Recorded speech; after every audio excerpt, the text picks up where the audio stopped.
You mind if I sit here? Of course, please do. Okay, good. But that's your fight.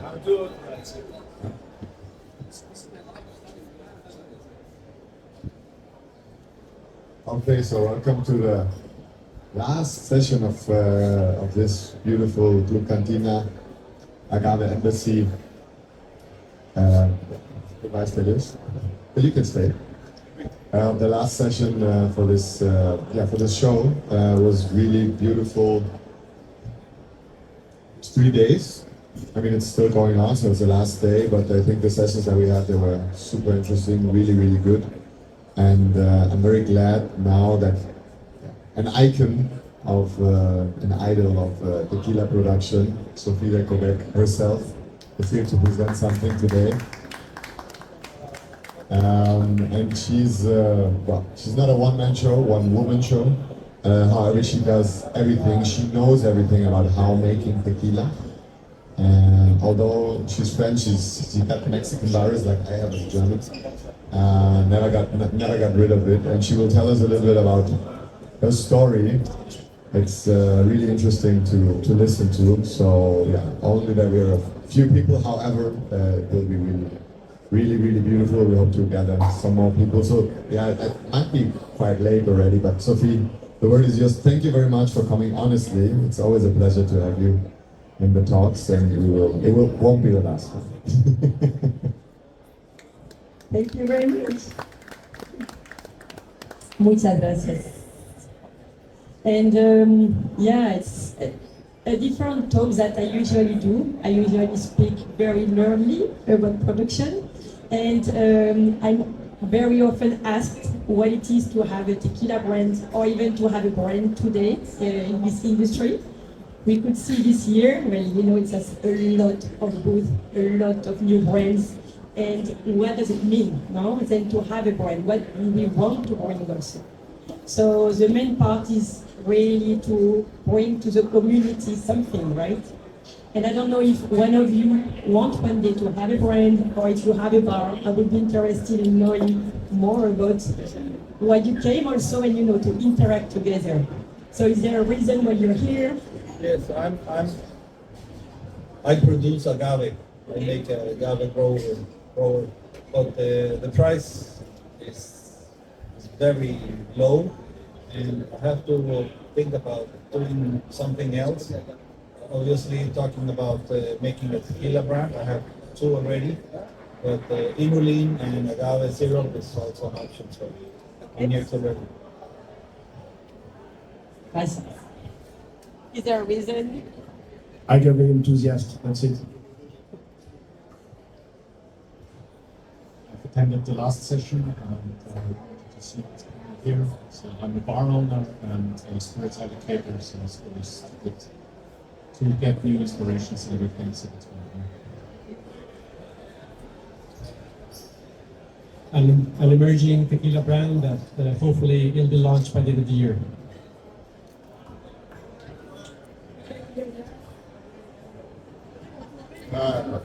I own a mezcal brand, but I just had to talk a few minutes ago. Exportation manager for Alipos and Los Danzantes, and I love that brand. Agave. It's your brand. Muchas gracias. So, what we will speak about, what I will express to you, is to explain a little bit about the journey that I did in this industry, the brand's past, what has been going through, and what you can expect to come if you have a brand, and then the business trend, what it means also behind the scene of what is your real business we have to do every day. And before going into it, one thing I really want to emphasize a lot is what do we want to leave as a fingerprint to this industry? What is the main reason, right, why we do this? It can be by having a brand, having a bar, doing also teaching to people about spirits. So asking ourselves at the end of the day what people will take with them and how we can make them, have more passion about it. Because this is a passionate world, and so more than anything to me is not only about Calle, it's about tequila, it's about the agave category, and the spirit in general teaching to the consumer, okay, you're drinking alcohol, but you know, this is something that will be in your body, and it's important to also know about it and to drink what you like, and also understand about what is the difference between marketing and between real production and quality. So I have like a motto in my company, it says calidad y calidez, and so it's everyday life in my company is the quality and the warmness that we bring inside this industry. Because it's not only a bottle. What we try to do is to put quality obviously first in the bottle, but also it represents ourselves. So who are we as human beings and what we want to also leave to next generation. So it's asking ourselves and giving the step on the side from what everybody will say. Okay, growth, no? How many percentage you want to grow this year? In which markets and volumes and no? It makes 20 years that the brand exists, 22 years since I did the company in Mexico, and I had to do my first business plan, I think like 5 years ago for a bank, because I was asking for a loan, and I was like, okay, business plan. So I went on Google and saying, well, download the business plan chart. I would fill it with numbers that I had, you know. But to be honest, I've never done one. I was to say like more like an agricultural person. You know, you don't spend what you don't have. And what you invest is in something that is really useful. That's the key that I've been using.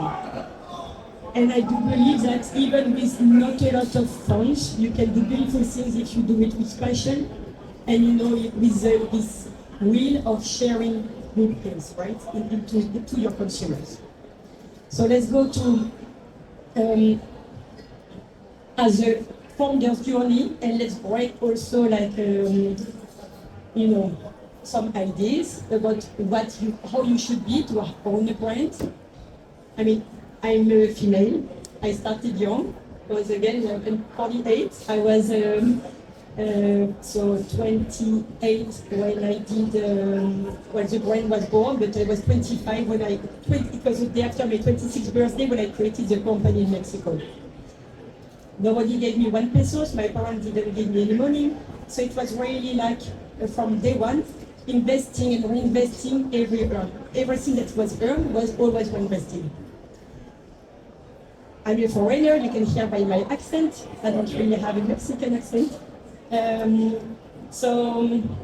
Mexico is more than 20 years ago, it was not what it is today. That is much more like open to, different gender too. But I've been told by several people, this is not a place for women. When there was a problem in a distillery and I was, no, we have to reduce the production. Then I was asked, not so kindly, to basically take the door. So I was, okay, I respect. But let's first close everything we were doing. We were loud, so staying like for 3 hours. And then I was, okay, I'm going out. The distillery where it happened was not expecting that then the customers that I was helping, in producing tequila said, well, we want to stay with you. So let's find another place and we go with you somewhere else. But that was, I'm not, today things have been changing a lot. And again, this is an outfit, this is not who we are inside. And I guess today this is what, many of us are understanding also. So, but it's, it means that wherever, boundaries you can find, there's always a way to go over it. And also I'm a grandmother and a human mother too. It's not always easy to have both lives. But it's something, both sides are in my heart, there's always space for more children, and for me it's exactly that. There's first Blanco, Reposado, Añejo, then the first human baby, then Criollo, single barrel, then the second human baby, and everyone takes some space. But it is a reality that yes, in the daily life, there's a lot of sacrifices, let's call it like this, to do. I did work until 5 p.m. One day, and then at 2 o'clock I was giving birth, and 4 days after had to work full time.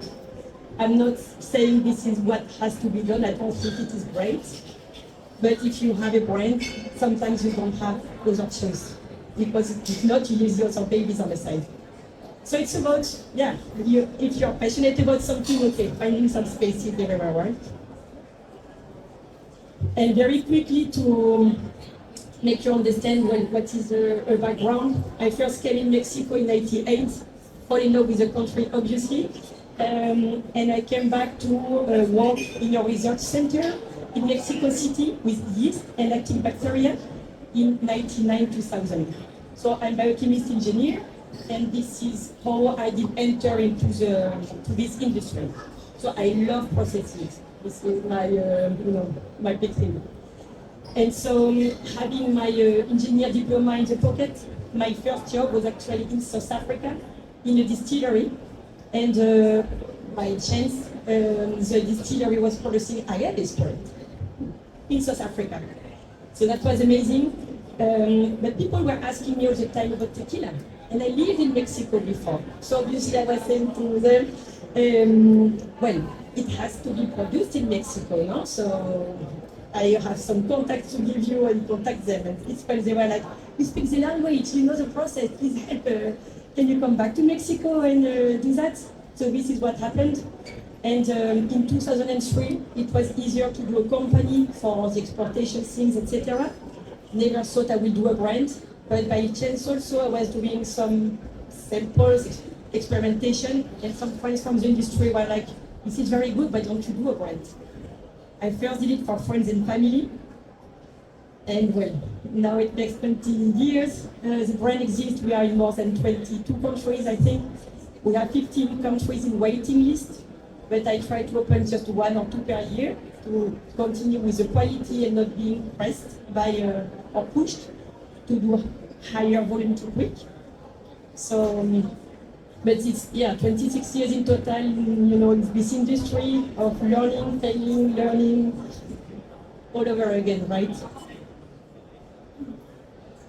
And so about the brand, you're two of you,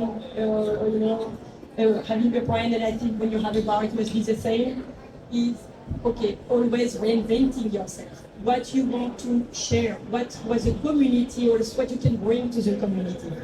To me, it's always, first of all, always quality.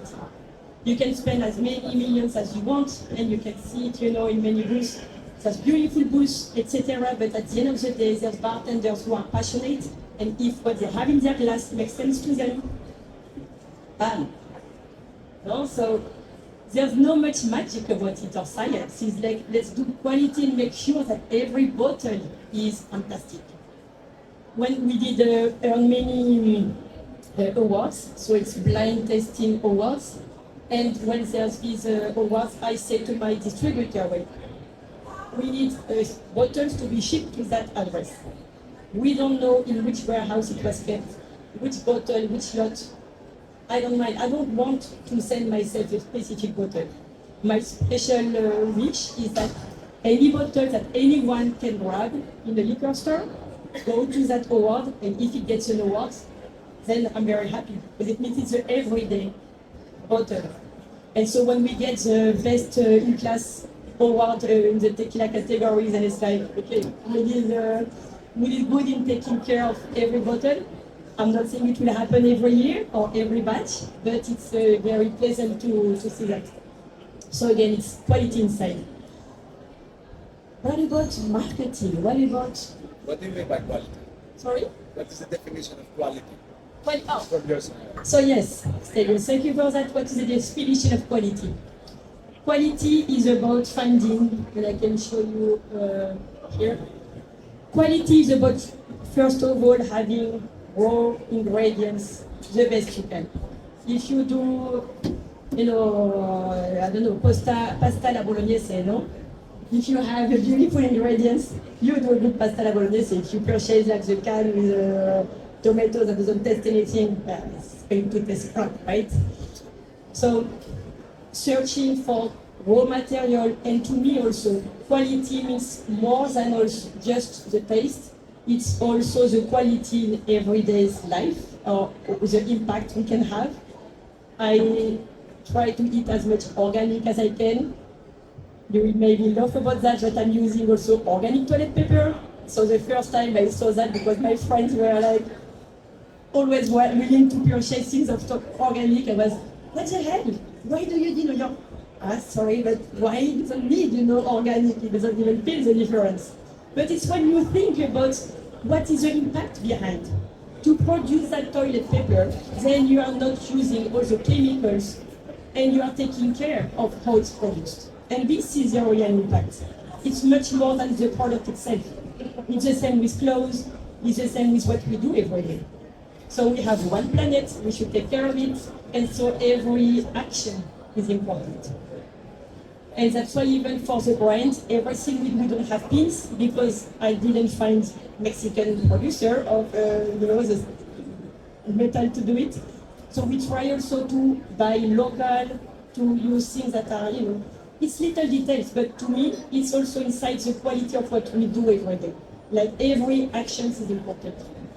So it's also quality in the relationship we have with Agave producer, and in Mexico, this is a reality. You can have a contract with a beautiful lines written and with an agreement, but it's a piece of paper, right? Important is, yes, spending time, discussing, and building a real connection in order to have what you have agreed to. If there's a beautiful agave, that field that you have, and you want to have it harvested at the right time, you need that connection, because it's not only about money. It's about, okay, I want that field, let's wait. I know you need it for your other, you want to basically harvest it to replant right now, so how can we do, etc. And let's work together for a long time. I showed that also because, for example, there are things, I will show you that after, but yes. To me, quality is about what is inside the bottle, and as I said, is about also the connection we have, having a bar, having a brand, is about dealing with people. And so, if you have also great connection with your providers, it will always be a support with your team, with everybody. Did I answer to your questions, Elias? Yes.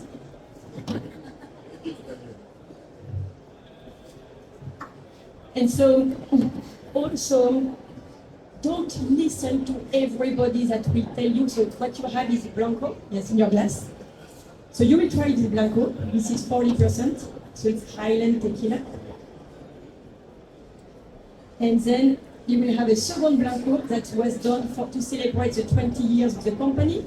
So it's a Blanco that's a blend between 3 different areas. So you can taste one and then you will have another one. Salud. So about also in a bar with a brand, people will tell you the name, it's not good. So in England, the first time I wanted to have a distributor, they were like, Calle 23, Calle 23, never went to work. Why? Yes. Why? Yes. So actually we can see it here. When I started to, so I did the company in 2003, and I was obviously, doing some production with distilleries, but obviously, because this is my joy, I was doing some experiment on the side. Because in the research center, I was working with yeast and active bacteria, so it was my thing to find the yeast on the agave and isolate them and make some experiments, etc. So it took me 2 years basically to be happy with the Blanco that was available. And so when I had the sample bottle ready, I was happy. For me, my work was done. And my friends were, okay, what's the name of the packaging? I don't know. The important is the bottle. And they were like, hello, you need something. And where we were sitting is in an area I love in Guadalajara. It's called La Plaza de las Nueve Esquinas, the 9 corners. And I was, okay, I love that area, how I can encapsulate that plaza and that vibe into a name. And looking around, there was this street sign engraved in a wall. The name of the street is Leandro Valle, but they let that old sign in the wall. And I was, yeah, perfect, I love that. Because I love old stuff, you know, second-hand market and things that have vibe. So I was, okay, give it a test. But that distributor, you know, in UK thought this was a terrible thing.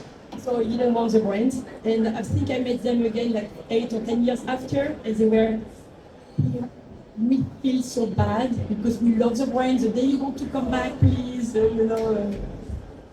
But I was right, thank you for that, you know.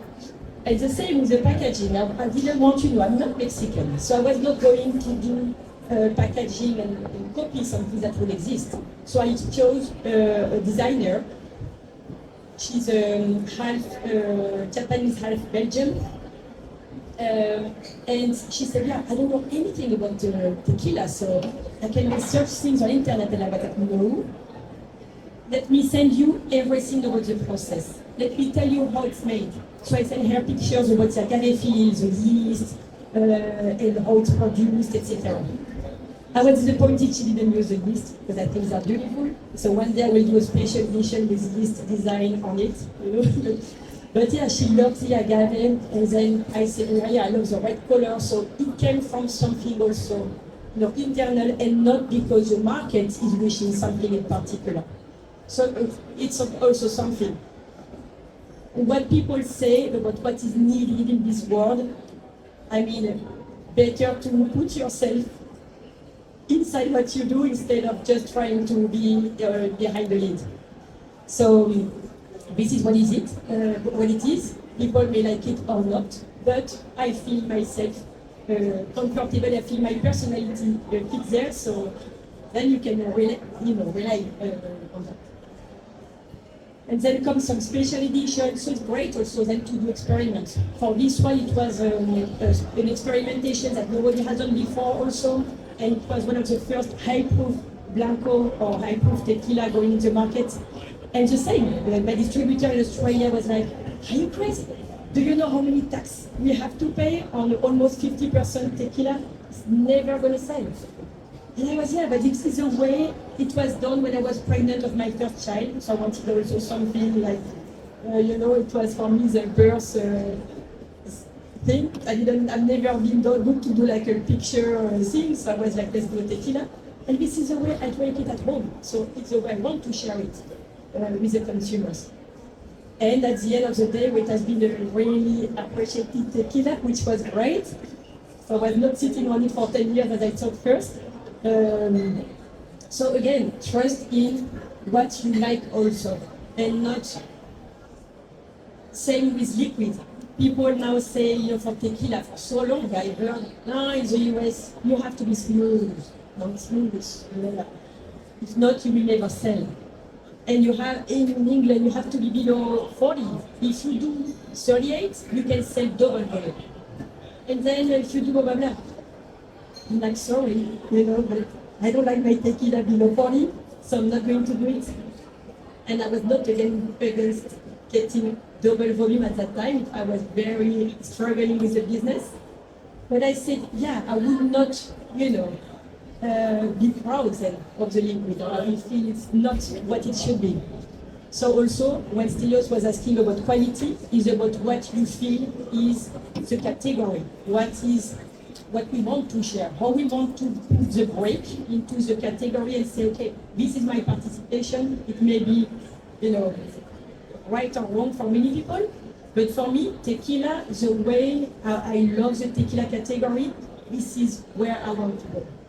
I'm not so against people doing Cristalino, for example, if some people purchase it, but even if I'm not against getting $1 million, you pay $1 million, I don't do it. That's my decision, but it's because I don't want to put, carbon filter to my tequila. I don't feel the point, so that's also something to stick about. And so the one you just tasted is this Blanco, and the second one you will have after will be this special edition.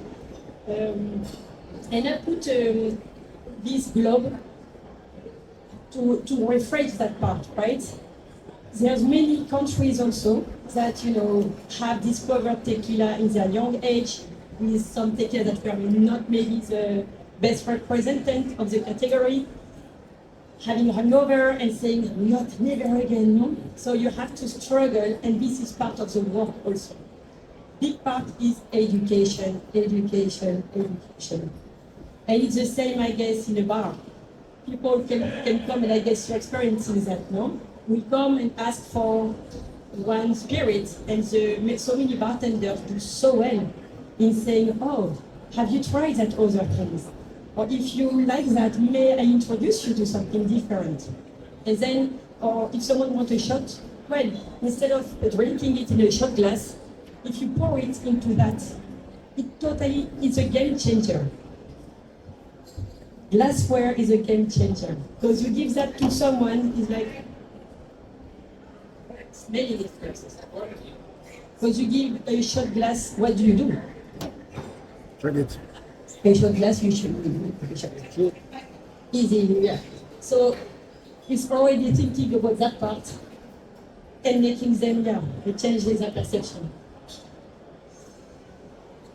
Having a brain is about also going to South Carolina in a very small city, in a sport bar, where they have an amazing, selection of tequila. So it's being surprised every day and finding, also a way about what do people need to know there, or want to get also from someone that, if you feel, okay, I come from Mexico, what I can bring to them, not just only, oh, this is K23. It's always trying to them infuse people with something different.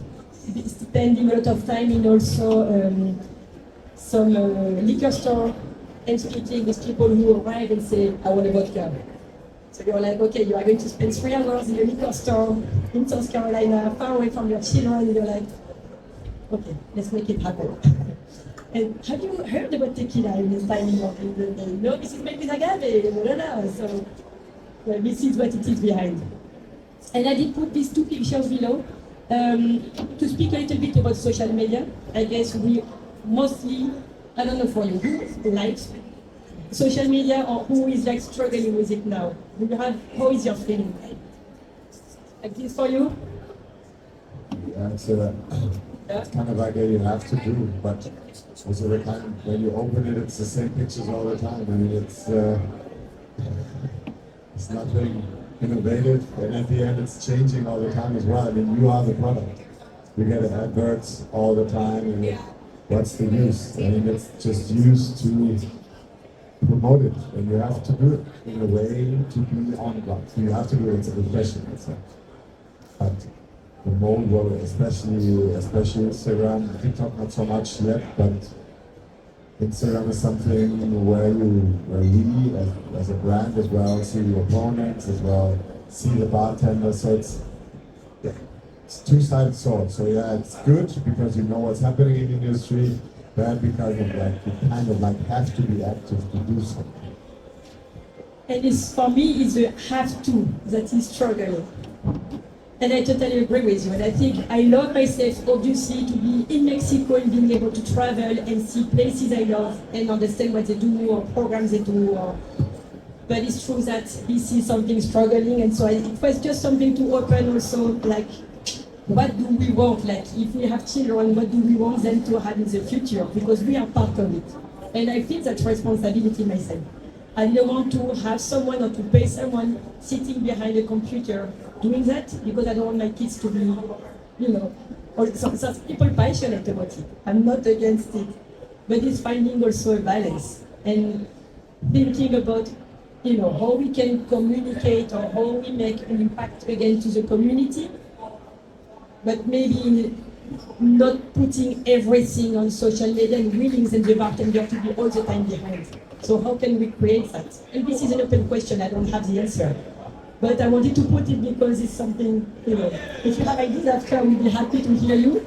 But I think we should think about what we want into it. That's I was speaking before, yeah, so what you have in your glass, I was saying before. So you know, this is usually K23 is a Highland tequila, and this is a blend of 3 different areas, because I have just agaveros I love, but that are not in the Highlands, so I could never work with them. So this edition was a way to be able to work with them actually. One from Lowlands and one from Guanajuato State, and then finding the right balance between them. And I wanted you to try this because I don't know if you felt a difference with the one you tasted before, but to me, in a blind test, I will feel like a higher proof perception. I would say like a 43, something like this. And this is 40%. And it's also something I'm now trying to work more and more, to let my tequila rest in the tank, let it rest naturally before opening, and finding these characters that lengths a lot in your mouth, because a bit the edge, but the more it goes, and I don't want to drink too much, but I really want something in my glass that makes me enjoying it. I'm not sipping spirit. So it's in this making is finding, okay, well, you know, it's not like I'm a scientist, and it's very, I'm struggling sometimes because this is, the spirit has its own science, and you need to make experiment and blend and blind testing to find the right balance, right? So it's also something to go away from what the market is asking, or what, your tool is what we said before.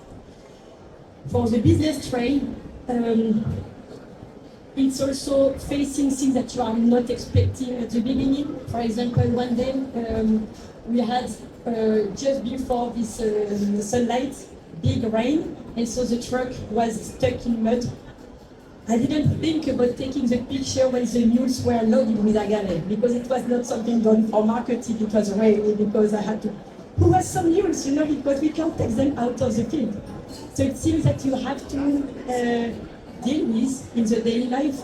Again, I know in bars it's the same with having, you know, sometimes, you know, you have to always face the complication, things that you are not expecting, and having a good relation with people who can help obviously makes a difference. What happens with agave now in our agave industry is there's overproduction. You may know about it, you were speaking about it at the beginning. We expect it to still impact us for at least 3 more years, easily. It's what, like until 2028, something like this. Then the price will go up again. This is what we are, like, what I will feel and seeing so many fields being planted in Mexico. And so about prices is very also challenging, because when the industry and the bar is, or the distributor are hearing, oh, agave price now is like very low. So they're like, hey, the price is going down. Can you send us a new price list? We have stock in tanks that were done with when it was the highest price, you know, 2 years ago. So there's still, you know, experiments done with that. So we went from 34.5, which was the highest price I've ever paid for agave. But for beautiful quality agave, these ones were amazing. So 34.5 pesos per kilo of agave, now down to like 5 or 6 pesos. This is huge. And you can, if you want to have a cheaper agave, you can find some, but very, yeah, you can find 1 peso, or even now there's fields that they are not taking care of them. So they are giving away the agave. If you go and then clean the lens, etc. So we can go down to that. So this is a reality, but what is behind the scene? How do we live it? You know, how do we handle with that? So again, you have also your agreement with agaveros. So in bad times, like this for them, is low price. If you stay there and you keep some, or you are like negotiating, okay, let's not go to the lowest price, but let's do something fair. Then they will remind you when the price will go up or when there's a shortage. So that's something also that now everybody thinks, you can go everywhere, you just purchase cheap agave and then it's great for your brand. No. So that's how you build something for the future, how I want to be for the next 10 years, is taking care of that right now. And then at the distillery, it's like, yeah, we are a small team, so whenever you have to also spend the night at the distillery and do the job early morning, and face problem when you have barrel leaking and then you have to remove the one below and change blah blah blah. So it's things that maybe some people don't think about, when you think about having a brand, but it's, yeah, you have to face it and stop what you have planned and do it. I have a question: how just like every of us going to the fruit market, vegetable market, and like we can recognize the fruits, we know how their quality, like taking the hand, like looking around. How do you recognize like good quality agave and bad quality agave, because they are the same, especially yeah. Good question. You have to walk the field. You have to see the fields, walk them, and then you also know when the producer, so you want to know how they treat the agave.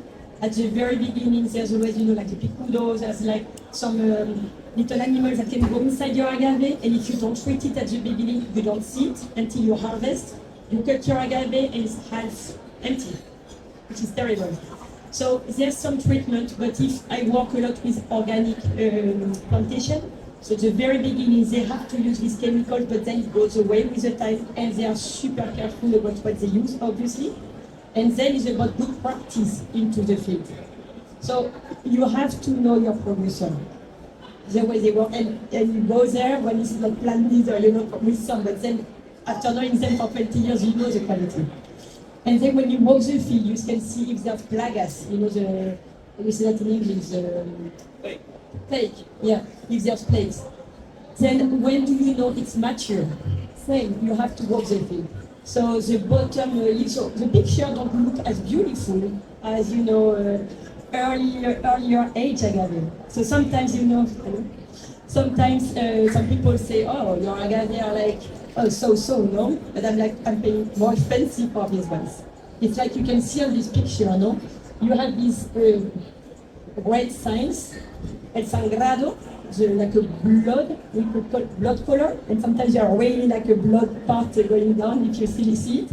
This is a sign of maturity. So I do search for that. I don't want a beautiful white, opinion. For me, I would be like, no. And how do you know it is like this? If you walk the field, you have the bottom leaves that are dry. At least you have, let's say, 3 layers of dry leaves. And then the middle part, if I would do a zoom, what you can see in the middle is like a yellowish color. And then the middle leaves, it's collapsing. So you see them, and it's because you have the coroyo, it's the part where you have the new leaves coming. And this one is not anymore, so as well at the distillery, when we do cut the agave to place it into autoclave or ovens, usually we have to quit the cogollo, that means the top part of it. If not, it will give some bitterness to your tequila. I don't need to do that.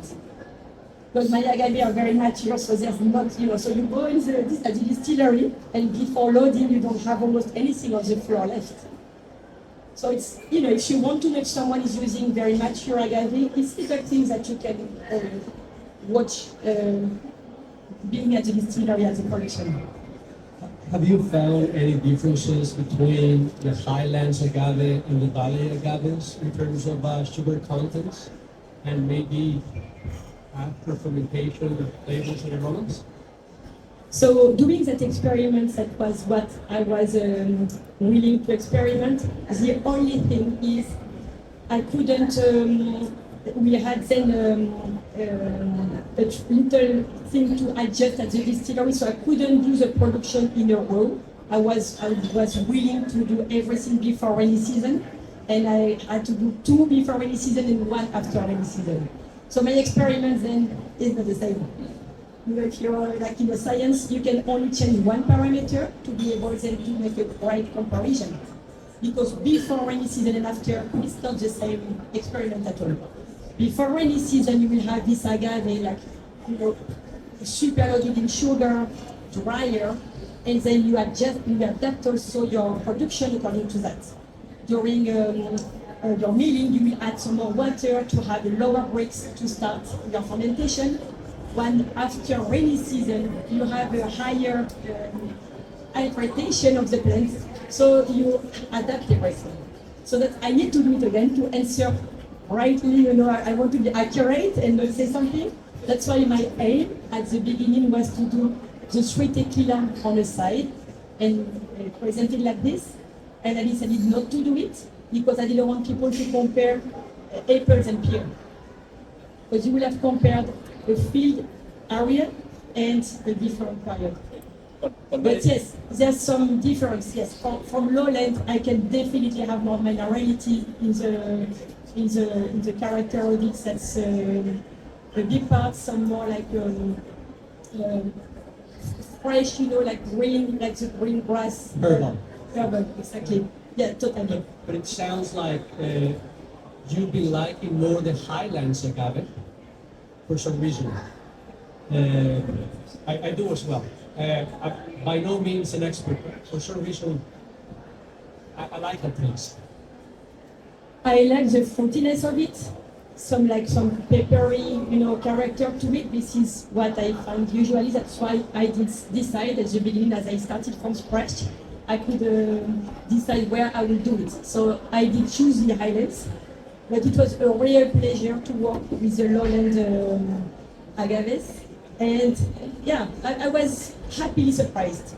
And there's an experiment that I'm still doing now is I kept part of this tequila on the side because I could find things that I didn't experiment in the highlights. So now I'm working on it but it's complicated because whenever I do an experiment, now I'm happy with it, but now I need the bottles, the design, blah, blah, blah, and the tequila is ready, because you never know where you are going to arrive. And if it's, for me, my decision is always a blind test. So I do my tequila breakfast, as now some people would call it in the US, meaning when I wake up, I'm not going to brush my teeth. I'm just going to do my blind test. And first, I'm with myself. You can, if you want to go into details, but you can kill your time, with just water, but that's it. And then blind test, I do the smell first, and then I will decide in which order I'm going to do the tasting, because some seem like more powerful, so I will leave them for the end, so I organize them. And then I will do so I take my notes on the smell, then I will do the test in that order, take the notes, and then below the glass are the numbers, and then I know what I will tasting. I always did like this, and for me, I will never bottle something if it's not in my wow list, So even if the idea, I know that the marketing will have worked. I know that some ideas, nobody has done it. People will have been like, oh, wow, this is amazing. And it was good, but it was not wow. So maybe someone will take the idea to do it, and it's great. I don't know. That's the way. At least it will work for me. So actually, yes, this is the 6 o'clock tequila breakfast. And so yeah, because before the children also wakes, and again, so the time I'm waking up, and so I do that first, and then I take my normal breakfast. So the distinction in taste between product number 1 and number 2, it's only the raw material, or do you also change your fermentation process or the way you distill? Also, in this case, just of raw material you change? Yes, it was only raw material. I wanted to experiment with same distillery, same process that we are usually doing, but using agave from different areas.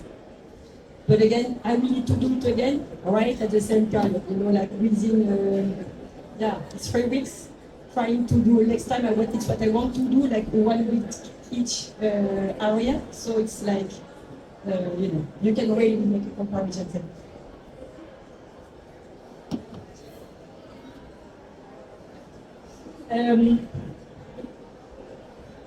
And yes, for this picture is terrible, but I wanted to show the reality. So behind the scene is showing the reality, it's what I thought. About the business trail, what is it about also? it's facing, you know, some quality troubles with providers. You know, this is the only material we can't purchase in Mexico. All the other providers are Mexican, but there's not real big production of cork in Mexico. And so sometimes you receive, you know, a lot like this, and you're like, so you have your bottling plant, you are just waiting for your cork, and you can't do it. And so you have to find solution, right? And it's unfortunately it's you know things that we are facing a lot.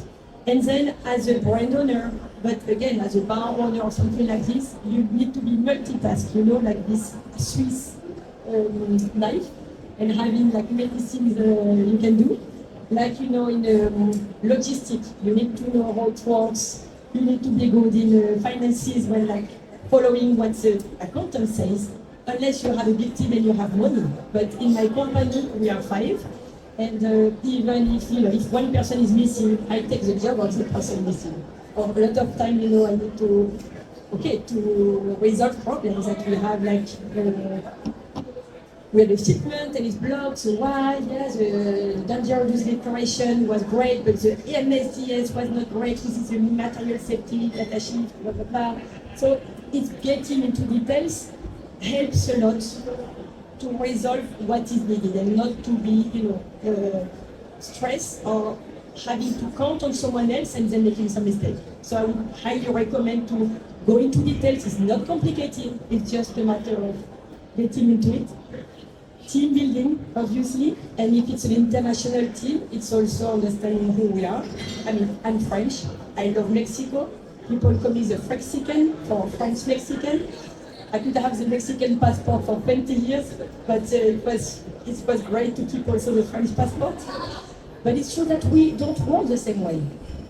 We already have all of us our personality, but also we have this cultural thing. And you know it, in Mexico it's difficult for someone to say no.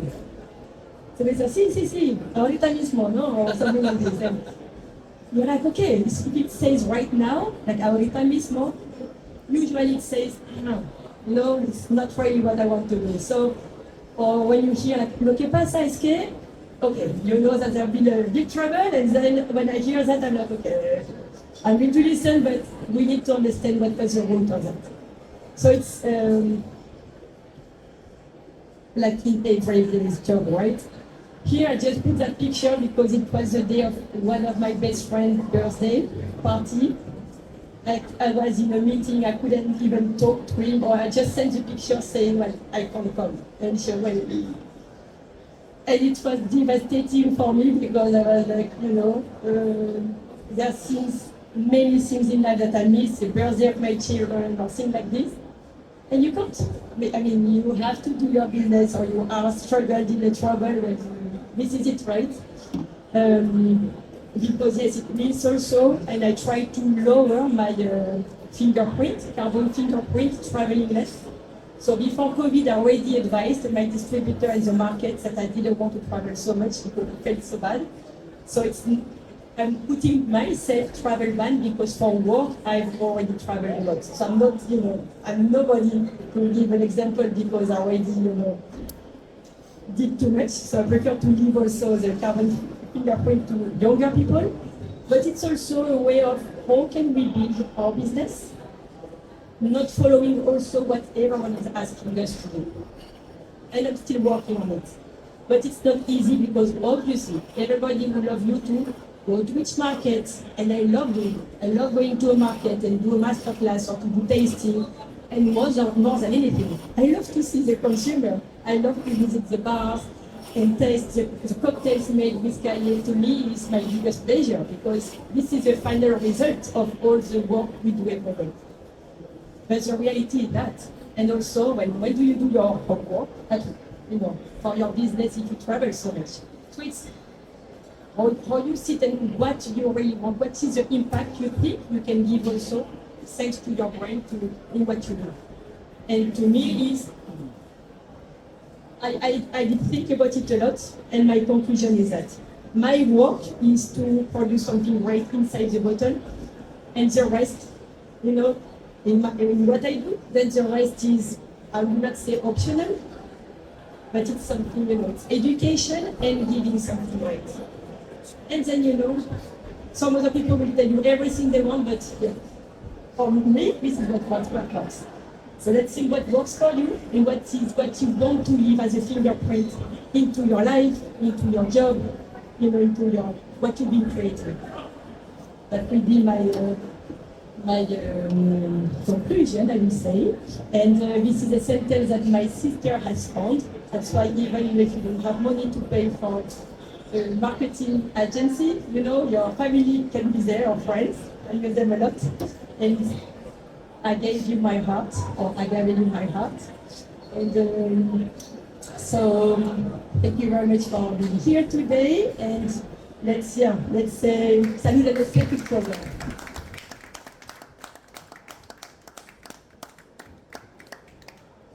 I don't know if there's one last question. We have 6 minutes left in case someone has a question, or we have a glass together to say salut. Salute. Yes.